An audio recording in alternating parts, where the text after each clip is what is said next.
Em conversa com apoiadores no portão do Palácio da Alvorada, o presidente Jair Bolsonaro diz que tem graves revelações a fazer sobre possíveis desfalques que teriam acontecido no BNDES, o Banco Nacional do Desenvolvimento Econômico Social, e nós vamos ouvir agora. Vocês vão pagar ou não por aquilo que vocês escolheram. Para quem escolhe um mau parceiro para se casar com ele, tá? Vai ter problema na frente. Quem escolhe, tem um vice-prefeito aqui, né? Quem escolhe um prefeito aí na base da promessa, complica. A minha função aqui, imagina se tivesse o outro cara no meu lugar. Como é que estaria o Brasil? E nós temos experiência de como esses caras governaram o Brasil há pouco tempo. Todo mundo viu. Eu pretendo na live depois da manhã, com as 19 horas, falar do BNDES. R$500 bilhão, né? Mal investidos ou desviados. E tem gente que parece estar com saudades disso. Tá aí a fala do presidente Jair Bolsonaro. Nós estamos ao vivo aqui no 3 em 1 e são 5 horas e 42 minutos.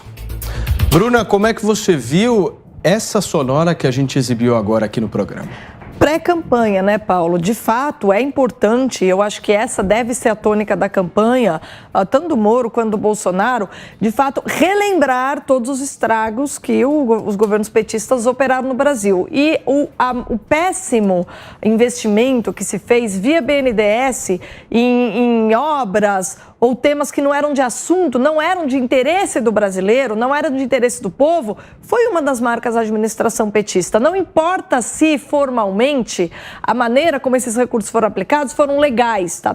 Talvez formalmente sejam legais, não tenham ilegalidades, mas será que foram morais? Será que respeitaram a soberania? Será que tinha alguma coisa a ver com o interesse do brasileiro? Será que foram investimentos feitos de maneira que isso reverteu para nós, uma vez que o dinheiro é nosso? Então, me parece que o Bolsonaro está agora começando, né, já que sim, me parece que é pré-campanha o tempo todo, todos os pré-candidatos estão sim numa pré-campanha informal, que ele está começando aí a refrescar a memória dos brasileiros quanto a todos os estragos operados pelo PT.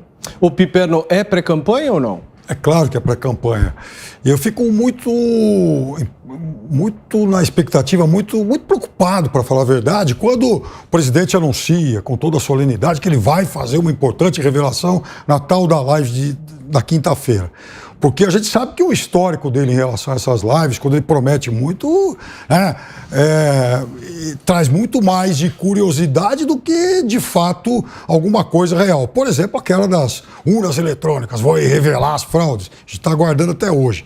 Tem também a célebre live lá em que ele lê o artigo da Exame lá para falar da história da vacina com HIV. Mas, enfim, voltando ao tema BNDES, quero dizer para você o seguinte, Paulo, se o presidente sabe de alguma coisa e até agora não tomou providência alguma, ele prevaricou.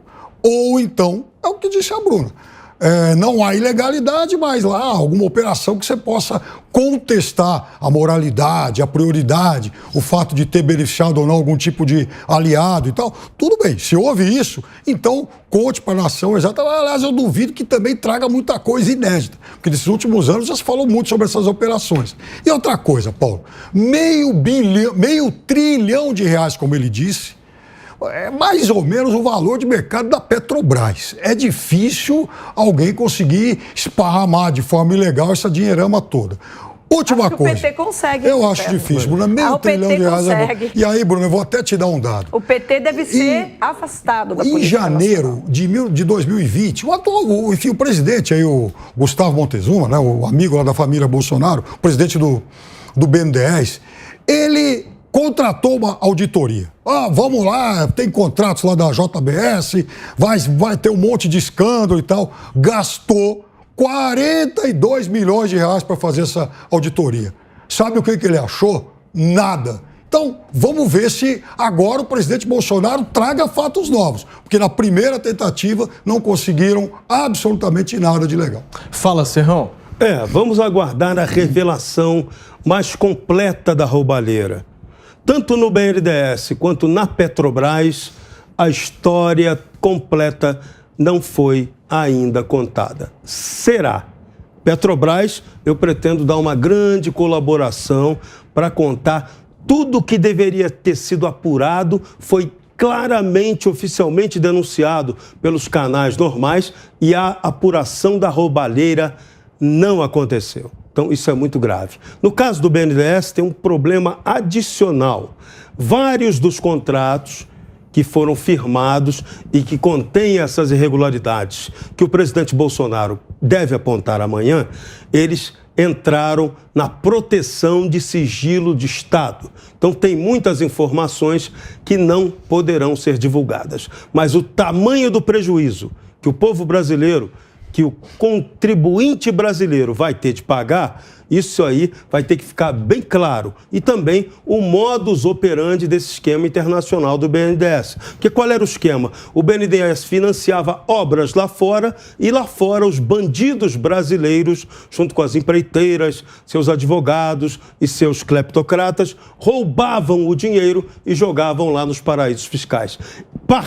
A maior parte desse dinheiro desapareceu, não foi detectada pelos mecanismos de tentativa de recuperação de recursos da corrupção. Então, esse é o ponto grave. E esse dinheiro roubado está voltando, já voltou para o Brasil, para ser usado na campanha eleitoral, principalmente na sua parte mais obscura, que é o quê? A compra de voto.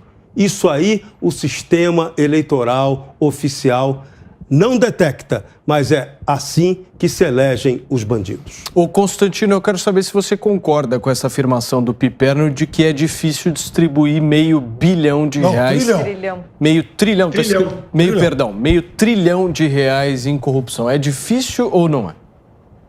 Não, difícil é, mas o PT ele é mestre na arte da roubalheira, né? Então ele consegue. Veja, quando o PT assumiu o poder, o desembolso anual do BNDES era da ordem de 30 bilhões por ano. Ele levou para 200 bilhões de reais por ano. Vê quantos anos o PT ficou no poder. A média era de desembolso de 200 bi por ano. O grosso disso concentrado em grupos que cresceram de forma meteórica, como a JBS. Fora a Petrobras, de onde veio o Petrolão.